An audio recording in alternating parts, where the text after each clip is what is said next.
السلام علیکم ورحمۃ اللہ وبرکاتہ۔ معزز ناظرین کرام، آج کی ویڈیو میں یہ بیان کیا جا رہا ہے کہ کیا انبیاء کرام اپنی قبروں اور مزارات میں زندہ ہوتے ہیں یا نہیں۔ تو اس حوالے سے حدیث پاک سماعت فرمائیں۔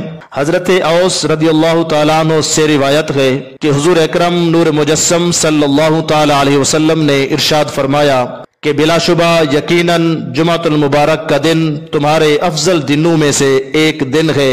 اس دن حضرت آدم علیہ السلام کی تخلیق ہوئی اور اسی دن ہی ان کا وصال باکمال ہوا۔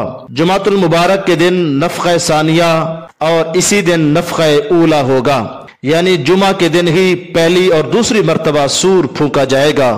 تو جمعۃ المبارک کے دن مجھ پر کثرت کے ساتھ درود پاک بھیجا کرو، اس لیے کہ تمہارا درود پاک مجھ پر پیش کیا جاتا ہے۔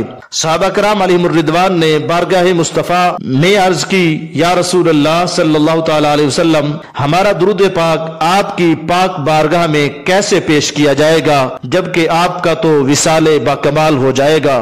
تو آپ صلی اللہ تعالیٰ علیہ وسلم نے ارشاد فرمایا، ان اللہ قد حرم علی الارض ان تأکل اجساد الانبیاء علیہم السلام۔ فرمایا کہ یقیناً اللہ پاک نے زمین پر انبیاء کرام علیہم السلام کے جسموں کو کھانا حرام کر دیا ہے، لہذا انبیاء کرام علیہم السلام اپنی مزارات اور قبروں میں زندہ ہیں۔ اس حدیث مبارک سے جمعۃ المبارک کے دن کی اہمیت اور خاصیت معلوم ہوئی کہ جمعۃ المبارک کا دن بڑا ہی خاص دن ہوتا ہے، اور اس دن کثرت کے ساتھ درود و سلام کی بھی فضیلت معلوم ہوئی کہ اس دن درود پاک کی بڑی فضیلت ہے۔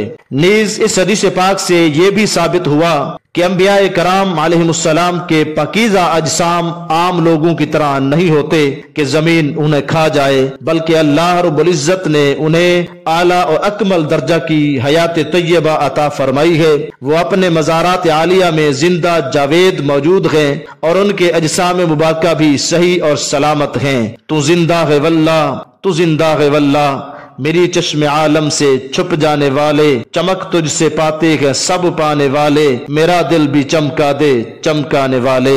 اللہ رب العزت ہمیں دین اسلام کی احسن طریقے سے سمجھ عطا فرمائے، آمین۔ وما توفیقی الا باللہ۔